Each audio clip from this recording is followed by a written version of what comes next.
Greetings folks, it's Sarah with Obadiah's, and today I want to talk to you guys about EPA approved wood furnaces.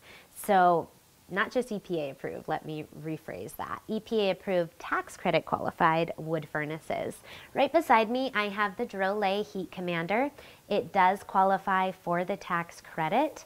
This is going to be a very good put together product for like a do-it-yourselfer type of situation. This is going to be in the mid $3,000 price point. That can change, especially with things that we've been seeing, prices skyrocketing astronomically the last few years, so don't hold me to that.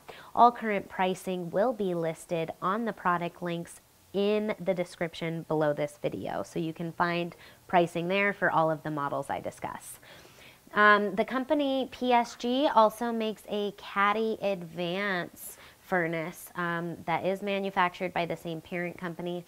The Caddy Advance is going to be a more customizable unit, so you would use that in applications like maybe you are doing a tie-on system into a gas or an electric furnace and you're using that existing blower. Sometimes your static pressure needs to be set to certain specifications. That would be why you would go with a model, you know, potentially like the Caddy Advance in a higher price point over this Drolet model that is more of like a put together cookie cutter do-it-yourselfer type of project. And then, so that's 1 and 2. And then number 3, we do have the Fire Chief 1000E furnace that does qualify for the tax credit as well. I do have other videos on the Fire Chief furnaces, so be sure to check those out.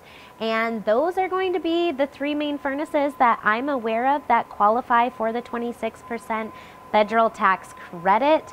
So if you guys have questions about that tax credit, on how to file it, I do have other videos on that as well. If you like these videos, don't forget, give me a quick thumbs up, click that subscribe button in the corner of the channel. Thanks for watching. Have a wonderful day.